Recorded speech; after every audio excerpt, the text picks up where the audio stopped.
夜已深，邓月还在购物平台上刷着高仿包。下周交了房租，他就没多少钱了。买包算是预算外开支，看来需要暂缓。邓月叹了口气，把手机往旁边一扔，关灯钻进了被窝。想想自己人近中年，每天996，却还蜗居在不到20平米的出租房里，真是不甘心。唉，邓月发出一声叹息，我没有听明白你的意思，请再说一遍好吗？这声音来得突然，邓月吓得一哆嗦，原来是手机里的 Siri 被唤醒了。那个女生听上去温柔又机械冷漠，邓月顿时紧张起来，闭上眼想假装没听到，没想到 Siri 又重复了一遍刚才的话。我没有听明白你的意思，请再说一遍好吗？邓月啪的一声打开台灯，双眼死死盯着手机屏幕。叮咚，此时门铃在深夜里发出刺耳的声音。邓月被吓得心脏一紧，他没敢没动，潜意识却告诉他不能开门。咚咚咚，一连串的砸门声传了进来。邓月是不是住这儿？电话咋打不通？快递！原来是快递员。邓月没好气地冲着门大喊一声：放门口吧！听见脚步声逐渐远去，邓月赶紧开门拿回了放在门口的东西，是一大束玫瑰花和一个包装精美的盒子。发件人是赵先生。邓月瞬间狂喜，把刚才的恐惧瞬间抛在脑后。这是赵峰送来的。赵峰是跟邓月同一个公司的，是市场部总监，俩人曾经搞过一段婚外情，后来赵峰移情别恋了。邓月一度以为自己就要失去赵峰了，不过他能这么晚给自己送来礼物和玫瑰花，想来是要跟自己破镜重圆。邓月拆开包装盒，里面是一双高跟鞋，香槟色的珠光牛皮配上碎钻，灯光照在上面闪烁着耀眼的光芒。他迫不及待地换上高跟鞋，一边插花一边幻想起即将到来的美好生活。一线城市的户口、房子、车子，还有公司里的高位，只要把赵峰牢牢攥在手里，这些东西就都不是问题。之前的心思果然没白费。至于那个女人，算了，想她干什么？该发生的都已经发生了。第二天，邓月穿着那双闪亮的高跟鞋，趾高气扬地走进了公司。他借故去赵峰的办公室门口溜达了一圈。赵峰一抬头冲他会心一笑。回到工位，邓月习惯性地向左前方看了一眼，曾经的眼中钉不在了，他的那张办公桌早已被收拾得干干净净，只剩下了一个空文件栏和一部座机。邓月又想起了以前的不快，但现在不是抱怨的时候，他得展现出风度，让赵峰看出她是个大气的女人，才更愿意娶她。况且他现在还有求于赵峰，公司要参与投标一个重大项目，选拔了3个人做出方案，经过 PK 后才会选出一个最佳方案。邓月是3人之一，不过以他的能力，基本就是个陪跑的，能当上候选已经是运气。但他不甘心于此，他知道自己不再年轻，这样的机会不知还能不能赶上，所以他决定拼命也要努一把。但是方案里需要很多市场数据分析，赵峰在这方面是行家里手，有了他，邓月就可以坐享其成了。想到这儿，邓月拿起手机给赵峰发去了一条信息：鞋子很合适，没想到你还记得我的码数。接着他又加上了一个羞涩的表情。赵峰很快回了信息：那是必须的，我还记得你别的码数。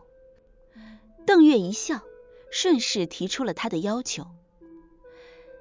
第二天下班，邓月躺在床上观瞧，突然觉得床头柜上的玫瑰花更鲜艳了，真是人逢喜事精神爽，现在他看什么都顺眼。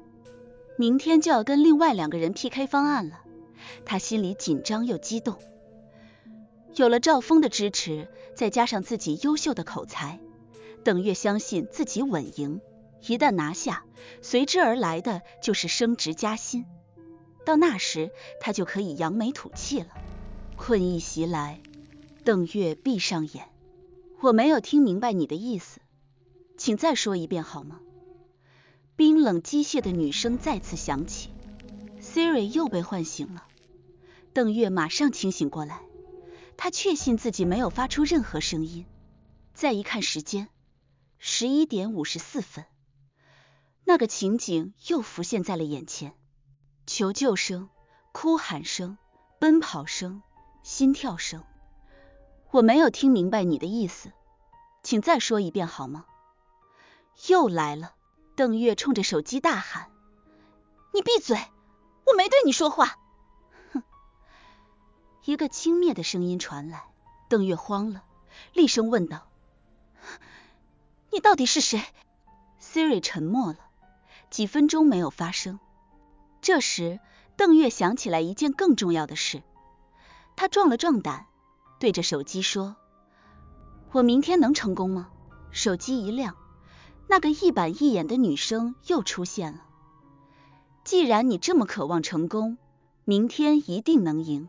邓月将信将疑，刚要再问， Siri 又说话了：但是请不要忘记咱们的约定哦。邓月不知如何回答，他愣愣地盯着手机。Siri 似乎并没指望得到回复，屏幕熄灭了，看来那个东西已经走了。邓月满脑子都是即将升迁上位的欣喜，困意早就没了。在他眼里， Siri 越来越像阿拉丁的神灯。吃下半片安眠药之后，邓月渐渐觉得四肢发沉，眼皮也抬不起来了。就在他快要闭上眼睛时，手机又亮了。他只觉得天花板上反射出的诡异光芒越来越模糊，直至眼前一片漆黑。不出所料，第二天的方案宣讲很成功，邓月拿到了这个项目。下班时，赵峰来到邓月身边，压低声音暧昧地说道：晚上我去你那儿，咱们庆祝一下，怎么样？邓月装出两眼无神的样子，打了个哈欠，抱歉地看着赵峰说：改天好吗？我昨晚太紧张，几乎一宿没睡。赵峰叹了口气，无奈地说：那好吧，你回去好好休息，来日方长。邓月对他妩媚一笑，目送他离开了办公室。赵峰刚一离开，邓月的目光就冷了下来。他可不想像以前那样任由赵峰牵着他的鼻子走，他得转过来吊吊赵峰的胃口。邓月是大学毕业后才来到了这座城市，这里机会多，发展空间大，但是有才有野心的人更多，想出头并不容易。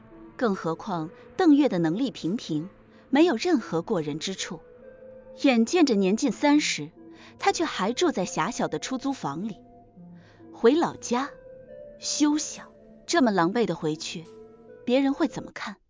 邓月是个要强的人，别人能衣锦还乡，他也一定能。为了成功，他开始另辟蹊径。首先，他美化了简历，甚至还花1000块钱做了一个名牌大学的进修证。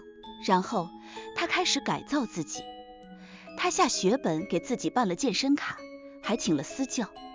同时他有意识地结交各种对他有利用价值的人。通过层层关系，他终于混进了一个金领的圈子。凭借着好口才，他终于在圈子里立住了脚，并且靠人脉关系跳槽到了现在这家在行业中排得上名的大公司。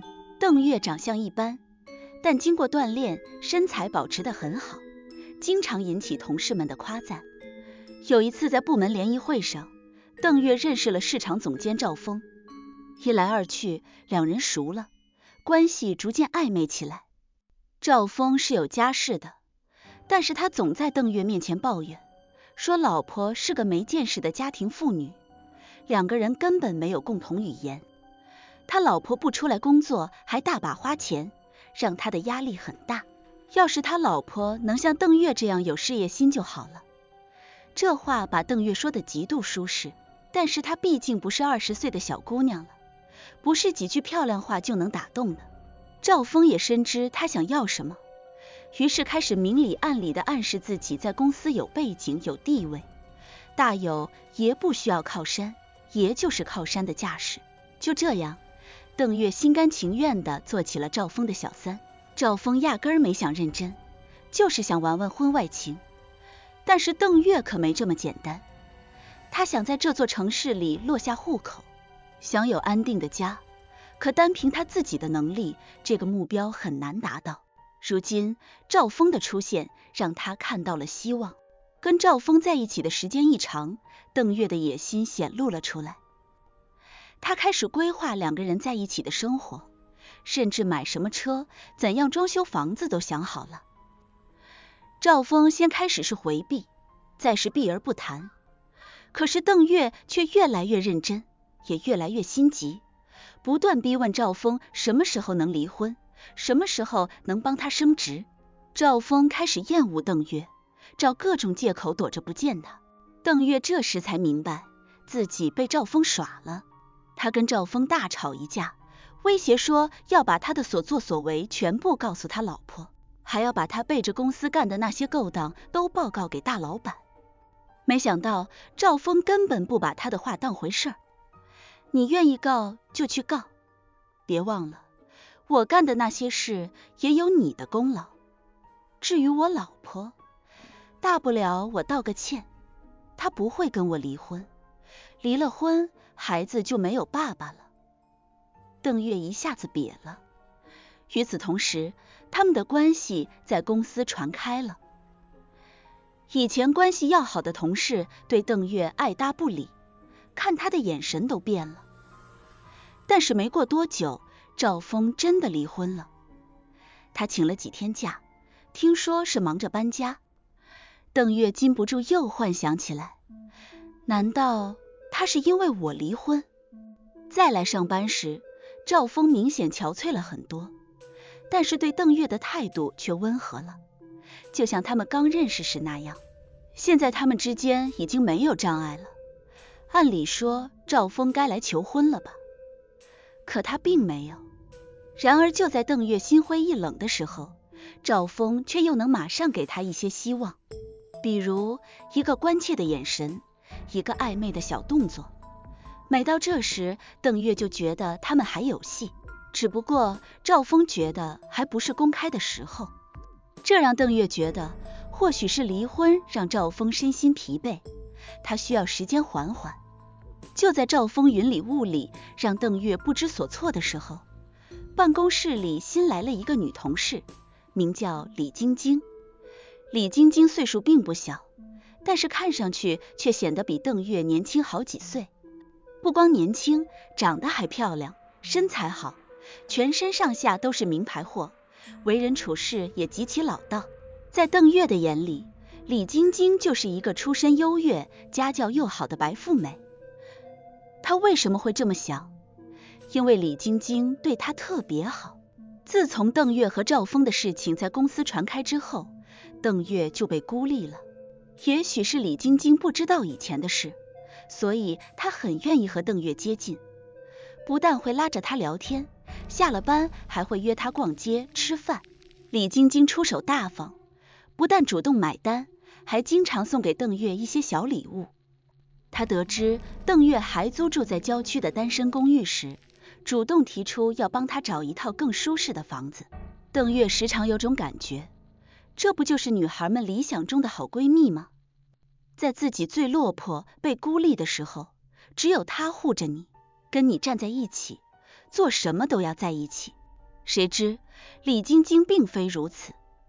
有一次，李晶晶约邓月一起去逛街，试衣服时，她把手机交给了邓月保管。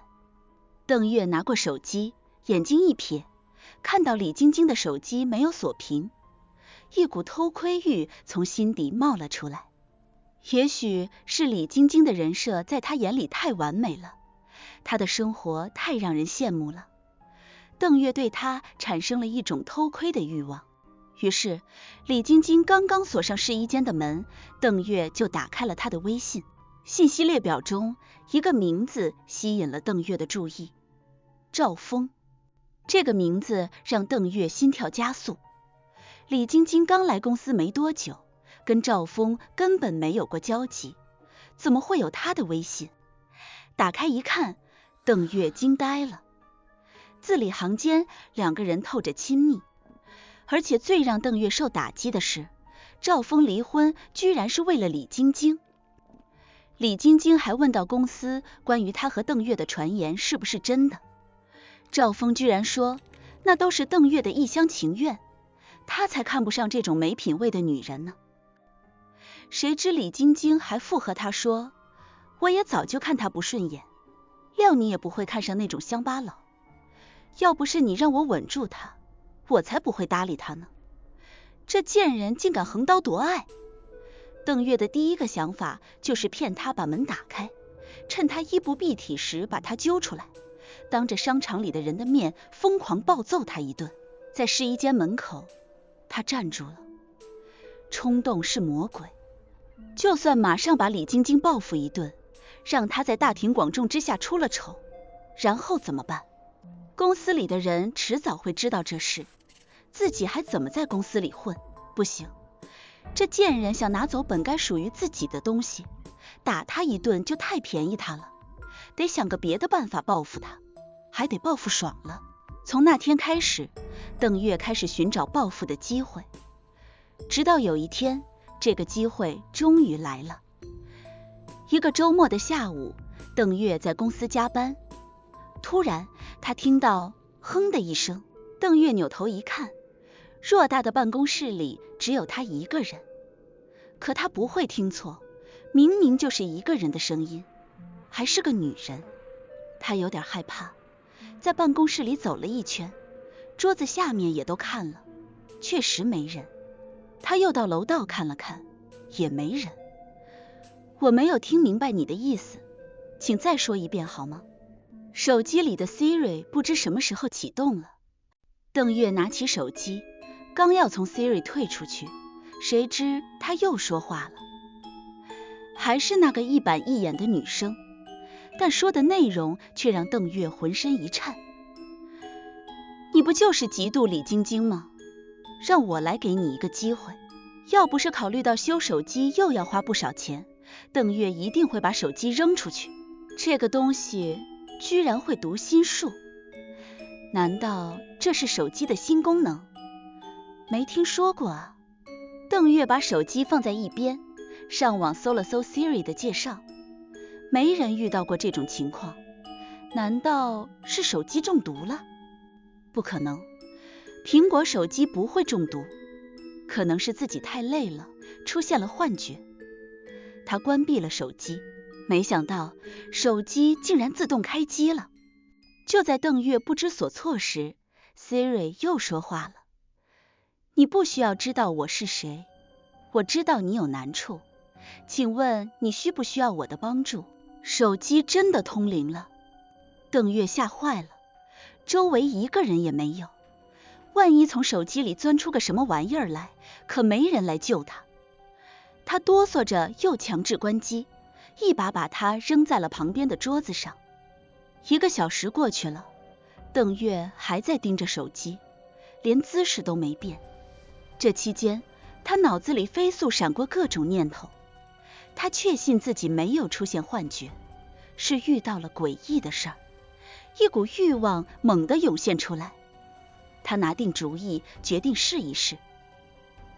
邓月打开手机，短暂的等待之后， Siri 果然又说话了。怎么样？考虑清楚了？邓月大着胆子问。你真的能帮我？那当然。我想让李晶晶从我面前消失，我可以帮你，但你需要用一件东西作为交换。你要什么？现在还不能告诉你。总而言之，我们进行的是等价交换。如果你不遵守规则，后果会很严重。邓月此时已经没什么可失去的了，毫不犹豫就答应了。很快他就实现了心中所想。但是让他没想到的是，李晶晶消失得很彻底，她死了。那天公司团建聚会，大家都喝多了，只有被冷落的邓月没喝酒。赵峰面带笑容地来到邓月身边，邓月的心狂跳不止，以为赵峰要旧情复燃，不成想赵峰却说：我看就你没喝，不如你来打车送李晶晶回去吧，车费可以报销。邓月瞪大了眼睛看着他，没想到这个男人如此不要脸，居然让旧情人去伺候新欢。邓月真想扇他一巴掌，但小不忍则乱大谋，现在还不是出气的时候。想到这儿，邓月使劲挤出一个笑容，说：没问题。临近午夜，邓月扶着李晶晶走在冷清的街道上，不知从哪里窜出来几个混混，对着他们就吹口哨。邓月下意识地想加快脚步，但是李晶晶摇摇晃晃，根本走不快。为首的混混冲他们喊起来：小姐姐别走啊，陪陪我们几个。邓月害怕了，他拽着李晶晶往前跑，可李晶晶穿的是高跟鞋，喝多了之后站都站不稳，更何况跑了。她身子一歪，直接坐在了地上。邓月正要发火，突然感觉到手机在裤兜里震了一下，随后那个字正腔圆的女声又出现了：你不是想让她消失吗？现在机会就在眼前了。邓月猛地一下醒悟，他不是一直希望李晶晶受到惩罚，让她消失吗？现在机会就在眼前了。那几个混混的注意力显然已经被倒在地上半醉半醒的李晶晶吸引，脸上露出了猥琐的笑。邓月一见，顾不得方向，撒腿就跑。跑出去没多远，他就听见了李晶晶的哭喊和惨叫声。他不敢回头，不知是怕被人追上，还是怕自己后悔回去救那个让他恨之入骨的贱人。他拼命跑着，直到那个机械女声再次出现。现在是11点54分，请你记住这个时间。邓月上气不接下气，心脏咚咚地跳着，一屁股坐在了路边。一辆出租车在他身边停下。小姐，走不走？邓月失神地望着那个司机，这才想起来赵峰让自己打车送李晶晶回家，这一出事可怎么交代？他会不会怀疑到我？出租司机见邓月毫无反应，低声骂了一句有病，就把车开走了。第二天，邓月装作没事人一样，照常去上班。果然，全公司都在传昨晚李晶晶出事了。赵峰失魂落魄地找到了邓月，说李晶晶死了。邓月震惊了，他并没有想让李晶晶死，他原本的计划是李晶晶被人强增，这事很快会在公司传遍，李晶晶自然会离开公司，赵峰肯定也不愿意再要她，到时候自己就又有机会了。他想要的是这种消失，而不是让李晶晶在这世上彻底消失。但事情已经无法挽回了，邓月心里既雀跃又忐忑。他强作镇定地告诉赵峰，这跟自己完全没关系。昨晚李晶晶说自己没喝醉，一会儿还有人来接自己，让他先走。可没想到他刚一走就出事了。赵峰似乎没准备从邓月这里问出什么来，毕竟他俩表面上是亲密的朋友。可是当邓月回过味后，忽然觉得不安。Siri 说过可以帮助他，可是需要一件东西来换。邓月没想到 Siri 这么厉害，能让李晶晶死。那么他要拿自己的什么去换？ Siri 该不会来要他的命吧？很快就有人把李晶晶的个人物品全都装箱拿走了。邓月看着左前方那个空荡荡的工位，不知该高兴还是该害怕。他有些后悔了，不过后悔只是暂时的。李晶晶走后，邓月的处境明显好了很多。大家似乎都知道了，赵峰的小三是李晶晶，他也是为了李晶晶而离婚。显然，邓月已经过了风口。紧接着，邓月就拿到了 PK 方案的资格。不过最让他高兴的是，赵峰对他的态度也有所好转，不但送他鲜花和礼物，还替他做方案，助他升职。一切美好来得太快，邓月感到了隐隐的不安。他想过把手机砸碎扔掉，但终究下不了手。他总觉得 Siri 的作用远不止如此。他越陷越深，命运的馈赠实际上在暗地里都标好了价格。这个道理他不是不懂，但一个绝望的人在面对诱惑时没有其他选择。为了犒劳自己，邓月回到家后打开了一瓶珍藏已久的红酒。苦尽甘来，他一直想要的就在眼前。他不用再在网上淘高仿包，不用再为了买一支最新色号的名牌口红而一连几天吃素。这个手机里的 Siri 到底是什么？竟然能满足他的各种愿望。不成想，手机又自动发出那个机械的声音：我已经帮你杀死了李晶晶，请问你要用什么来偿还我呢？邓月愣住了，对着手机大喊：我没想让他死，我只是想让他从我的生活里消失而已，你不能把账算在我头上。不，我没有弄错，你就是想让他死，是你借刀杀人。机械的女声依旧不带任何感情，却让邓月胆战心惊。你他妈到底是谁？邓月嘶吼起来。突然，房间里所有的灯都熄灭了，漆黑一片。邓月想打开手电，手机却不听使唤。邓月头上冒了汗，冲着手机大喊：打开手电！得到的回复却依旧是那句：我没有听明白你的意思，请再说一遍好吗？你他妈给我打开手电！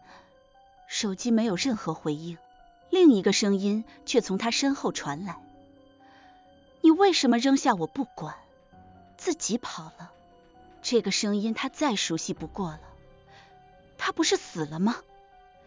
邓月慢慢回过头，却发现身后一片漆黑，墙上的开关仿佛坏了一样，怎么按压都没有反应。跑！邓月冲向门口，却发现房门已经被反锁，如何用力都打不开。他慌不择路，转身钻进了衣柜。他想报警，刚点出110，一个电话却打了进来，是大老板。怎么偏偏在这种时候？邓月虽然不情愿，还是哆哆嗦嗦地接起了电话。大老板气急败坏，上来就是一顿臭骂，说他的方案里引用的数据全都是假的，导致公司失去了竞标资格。邓月赶忙解释：你说的这些我完全不知情。你做的方案怎么会不知情？邓月刚要继续解释，只听大老板说了一句：你不用再来上班了，便挂断了电话。邓月呆呆地看着手机，几分钟之前还志得意满，现在全都烟消云散了。嘎吱嘎吱，从衣柜外传来一阵尖锐的摩擦声，就像是尖利的指甲正在挠柜门。紧接着，那个熟悉的声音又来了：你怎么扔下我跑了？自己跑了？邓月蜷缩在漆黑的衣柜里，吓得浑身发抖，颤颤巍巍手动打开了手机手电功能。他眼睁睁看着柜门被打开了一道缝，4根手指伸了进来，门缝被一点点拉大。那4根手指没有一丝血色，灰暗、干瘪，布满皱纹，指甲却很光鲜，每个指甲盖上都画着不同图案，有的还点缀着碎钻。这是李晶晶的手，可是赵峰亲口说她死了，一定是他回来寻仇了。邓月涕泪横流地说：求求你原谅我，我太害怕了，我不是故意扔下你的，求求你原谅我。那只手并没有松开，衣柜门被完全拉开，邓月看到了站在外面的李晶晶，她还穿着出事那天穿的衣服，一条白色的连衣裙。只不过那裙子已经被撕破，上面沾满血污，更像是一团破布。她裸露出的皮肤也像那只手一样满是皱纹，而且干瘪，似乎一撕就破。曾经的波浪长发一缕缕地贴着脸颊，顺着头发，暗红色的液体滴落在地上。李晶晶冲着邓月咧嘴一笑，露出了满口黑牙，一股腥臭的气息扑面而来。但是邓月顾不上恶心，他感觉到了，他即将坠入无边的深渊。他想扑，却再也发不出声音。邓月死于心脏病突发，据知情人说，他死时大张着嘴，面部表情扭曲，就像《午夜凶铃》里死在壁橱里的那个女学生一样。更诡异的是，邓月脚上穿着一双璀璨的高跟鞋，手里还拿着一支枯萎的玫瑰花。几天后，中天创意公司，早上9点整，一个脚蹬香槟色镶钻高跟鞋的漂亮女人走进公司大门，办公室骚动起来。不是说她已经那个了吗？怎么回事？李晶晶回来了。原来她根本没事，那天晚上只是受了些惊吓。公司为了息事宁人，给了她1个月的带薪假。同事们都说李晶晶因祸得福，刚休完假回来就晋升了。李晶晶看了看右后方，邓月的工位上空空如也，脸上露出一丝得意，心想，也不看看自己是什么水准，看你以后还敢不敢跟我抢。桌子上的手机突然响了起来，是 Siri 特有的机械女声。赵峰发来信息说，老地方见。旁边的同事马上投来了异样的目光，窃窃私语起来。看来赵峰跟他真的有一腿。李晶晶气恼地咬着嘴唇，一把抓起手机，假装去上洗手间。平时收到信息没有这种提示，偏偏在这种关键时期引起周围人的注意。赵峰所说的老地方就在同层的消防楼梯间，25层，基本没人会从这里经过。李晶晶刚到，赵峰就一把抓住她的胳膊，把她拉到暗处，恶狠狠地说，跟你一起去三亚的是不是刚来的那个副总？告诉你，他可是有老婆的。李晶晶先是惊讶，但很快就恢复了常态。她脸上浮现出职场假笑，轻描淡写地说，那又怎么样？赵峰感到全身的血液涌到了脑袋里。妈的，这么多年过去，李晶晶自始至终把他当做一个备胎。公司里的人都不知道，其实李晶晶和赵峰是老相识。大学里，李晶晶是赵峰的学妹，也是校花。赵峰既不帅气，家里也没有钱，但是他凭着自己的能力当上了学生会主席，同时也吸引到了李晶晶的注意。可两个人始终处于一种暧昧的状态。李晶晶对赵峰总是若即若离，直到赵峰毕业离校，李晶晶都从没有正面承认过两个人的关系，里面的原因不言而喻。这让赵峰很有挫败感，但也给了他动力，非得混出个样来让这个势利的女人瞧瞧。后来赵峰凭借着自己的努力进了一家大公司，在公司里他认识了一个家境优渥的女孩。这个女孩不嫌他穷，心甘情愿地和他结了婚。而李晶晶呢，习惯了在学校里众星捧月般的生活，早就失去了奋斗的意志。她换男朋友像换工作一样勤，唯一的目标就是钓一个金龟婿。但是真正有钱有能力的男人怎么会看上她？那些所谓的男朋友只不过是跟她玩玩而已，没一个想娶她。眼见着自己已经不是小姑娘，不能再靠着校花的名头混饭吃，李晶晶感到了压力。一次同学聚会上，李晶晶又见到了赵峰。此时的赵峰今非昔比，已经是职场精英，而李晶晶还是单身。两个人快速旧情复燃，赵峰不惜跟老婆撕破脸，下定决心离婚。李晶晶感觉像是买中了潜力股，终于获利了。赵峰刚一离婚，就听从李晶晶的建议，把她招进了公司。不成想，李晶晶刚进公司就知道了赵峰和邓月之间的八卦。此时赵峰正愁怎么彻底甩掉邓月，干脆向李晶晶坦诚了一切。他说和邓月只是玩玩而已，自己有个计划，可以让李晶晶得到1个月的带薪假，并且能在这期间让邓月合理的被开除。等李晶晶假期结束返回公司后，还能升职加薪。李晶晶心动了，于是他们制定了周密的计划。先是李晶晶跟邓月亲近，再设法让邓月看到了他手机里的信息，被激怒。然后他们雇了几个混混，假装流氓，赌的就是邓月一定会丢下李晶晶自己跑，因此做出了李晶晶遇难的假象。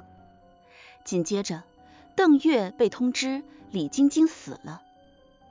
赵峰设法让邓月得到参加公司竞标方案设计的资格，表面上帮他做方案，实际上在做数据的过程中，赵峰故意引用了假数据，导致邓月被合理开除。